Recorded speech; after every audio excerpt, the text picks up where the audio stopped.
Welcome back to another Coach's Conversation here on 605 Sports. As in today's conversation, we get to sit down with head coach of the Elk Point-Jefferson Huskies boys basketball team, Jake Otkin. As I sat down with head coach Jake Otkin back on January 16th, at the time his boys basketball team was 8-1 overall, and inside the Pac-12, 1-1. In today's conversation, which is an extremely special one, you get to hear Coach Otkin talk so much about his boys basketball team, and not necessarily the focus on the 8-1 start to his group, but how they have bought into a process that has been going on quite some time. You could say even before these boys won themselves a state title on the football field. And this week's Coach's Conversation, it's head coach Jake Otkin of the Elk Point-Jefferson Huskies.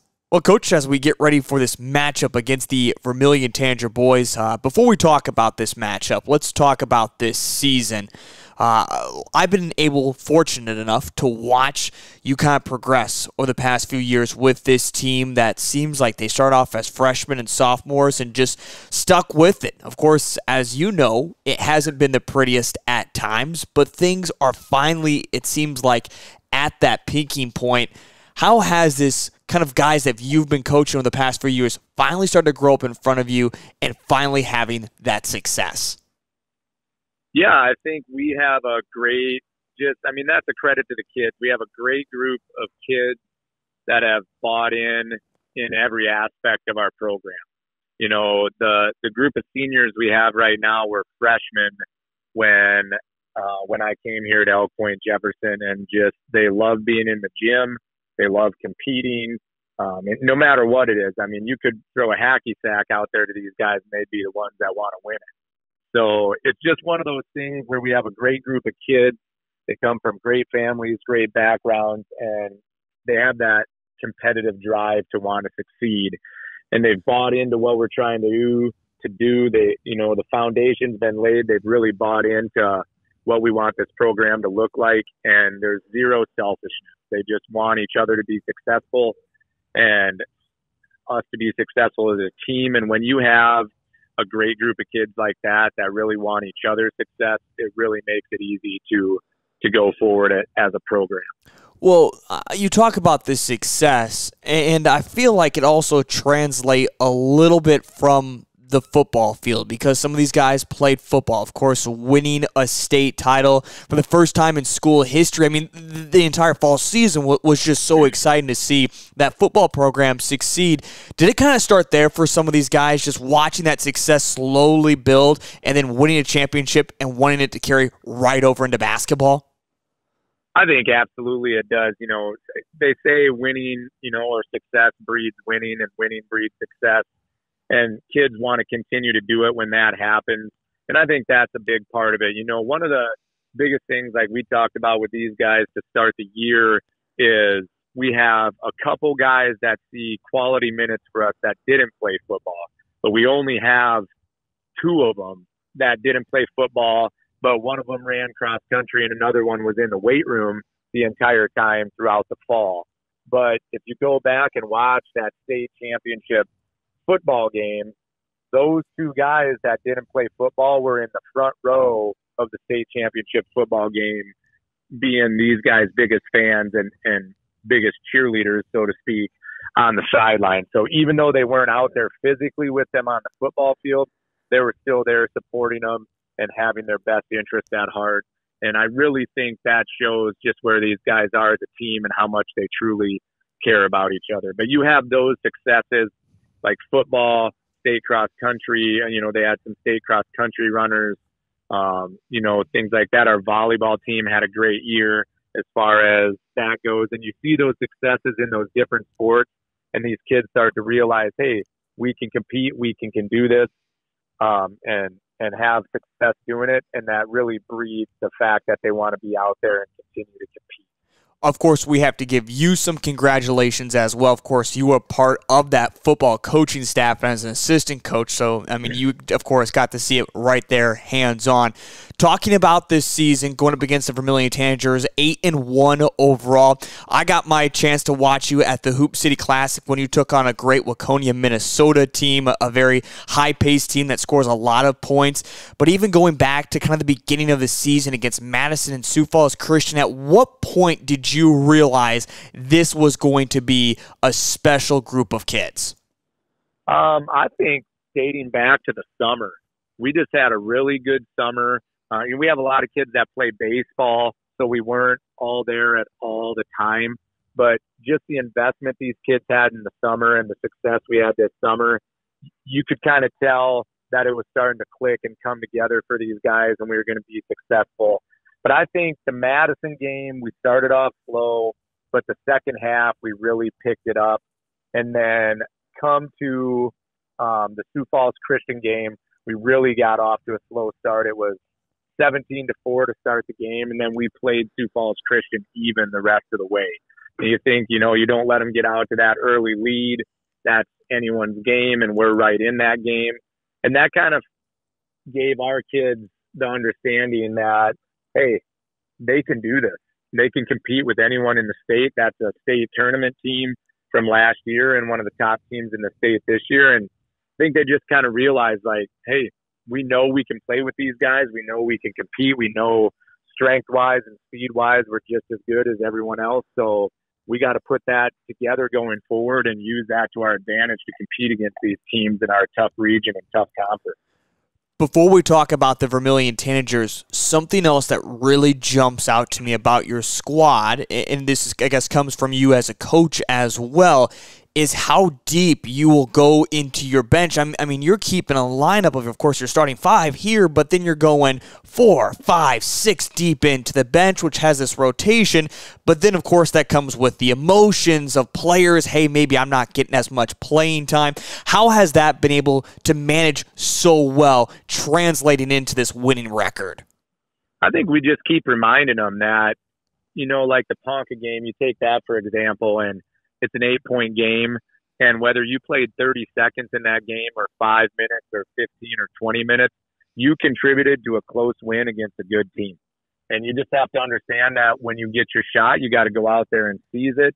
And like we said, these guys, we have reminders like that constantly of, hey, if we're a team, we talk about kind of like PJ Flex mentality of row the boat. Everyone's got to do their job and row the boat. But they just want success for each other. So we just continue that reminder of, hey, it doesn't matter if you got 30 seconds or 5 minutes. You're part of a squad that's winning games, and every one of those seconds on the floor counts to a victory, whether it's an 8-point win or a 30-point win. And these guys truly believe that and have bought into that mind frame and that attitude of, if I get my 5 minutes, I get my 5 minutes. If I get 20, I get 20. But when I'm out there, I'm going to go hard and I'm going to do my best to make this team successful. One other thing before I talk about this Vermilion Tanager basketball game coming up, I look at your schedule, and I'm not going to say anything knocking against it. You're playing a lot of Class B teams because that's just the schedule you're given. That's the one you put out there in front of you, and you have to play it. Do you wish there was more, maybe, though, some DAC-12 teams sprinkled in instead of being backloaded at the end of the season? Because there's a lot of tough competition coming up late into January and the month of February. Yeah, I wish that we had some sprinkled in earlier. Normally we'd play Canton by now too, but that one got snowed out first game of the year. So they sprinkled that onto the backside for a makeup date. But we do feel like we're backloaded a little bit, and we wish that would be a little more even keel throughout the year. But at the end of the day, you have to be playing your best basketball at the end of the year anyway.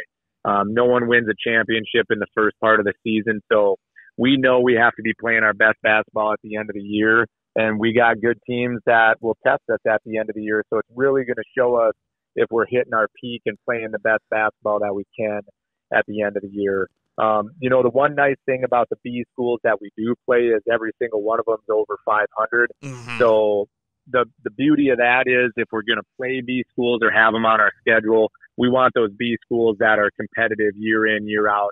Your Viborg Hurleys, your Canastotas, teams that are, either state tournament teams or SODAC 16 teams every single year. So we really focus on that. If we're going to have them on the schedule, we want teams in B that are going to really push us and make us better and help us improve when we play them. Yeah, I absolutely agree with you, because I know some people get so bought into that. Well, they're playing a Class B schedule, and maybe they're not actually that good. They're not as good as the record indicates, but you've clearly shown that you are pretty good. And seeing this team, it's been impressive. Getting ready for the Vermilion Tanagers, though, a team that has had your number over the past couple of seasons, but they've kind of fallen off over the past, well, I guess this year, it's been kind of a little bit of a struggle for them this year of really trying to find their stroke when it comes to shooting and being consistent. When you've watched on film, what's one big thing you want to take advantage of going up against the Tanagers? Well, I think one thing that they have had in the past that they don't have this year is that good presence underneath.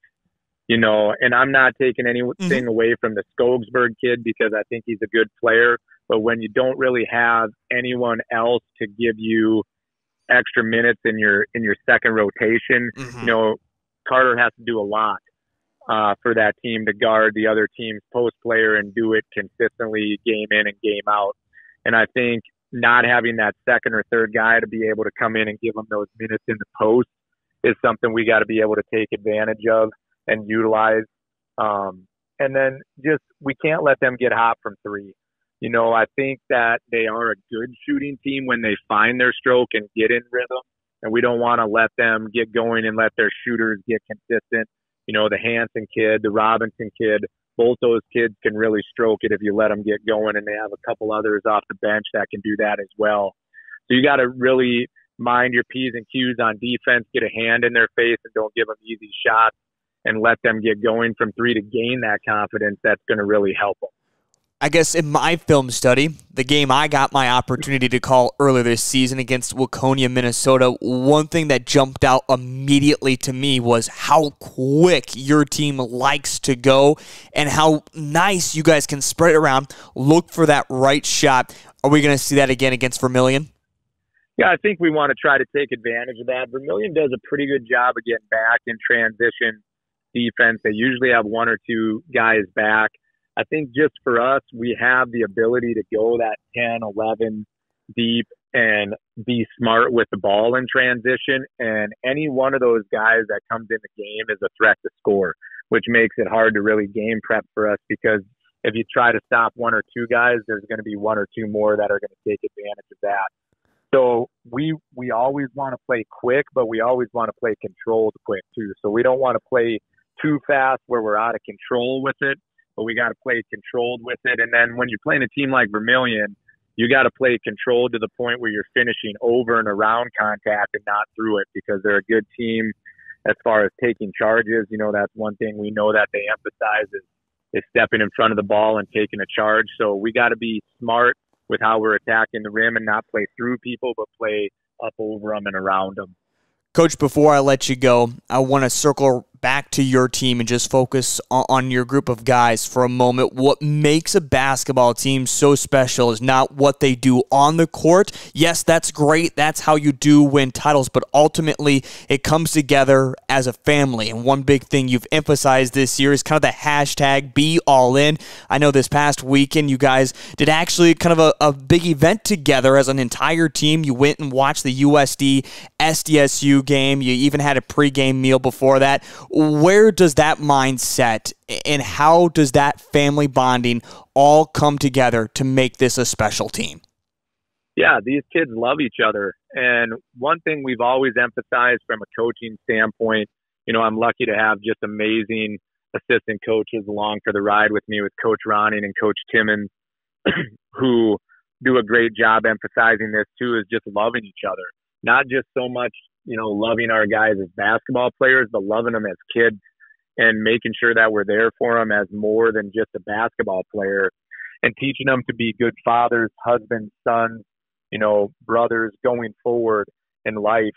And we feel like doing things like that, the family atmosphere of taking a trip together, whether it be, USD, SDSU, or pregame meals or pregame or after practice breakfast and stuff like that. It's just that support of one another in everything that they do that really brings it all together. We have National Honor Society kids. We have 4.0 kids that are taking college courses. And when you're only a town of Elk Point of, roughly 1,900 and Jefferson, roughly 400 to 500, you're a small knit community. And it's very important that we support each other and really buy in and are always there for each other. And I'd be remiss to not mention how great our parent support is as well. We have a great set of parents that feeds us, that really brings home that family atmosphere and preaches that to the kids at home.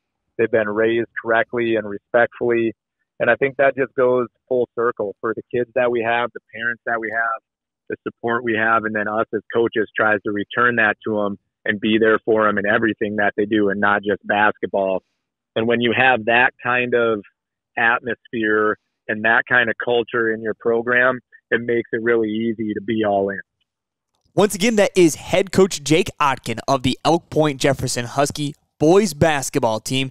Once again, at this time, his team was 8-1 overall, talking about not just his team and the success they've had so far this season, but also buying completely as a family and doing everything together. This has been a great group of guys over the past few years. Again, Coach Otkin came in 3 years ago and has built a great program in Elk Point-Jefferson. Once again, I'm Heath Nimke. This has been another interview with DAC 12 coaches here on 605 Sports.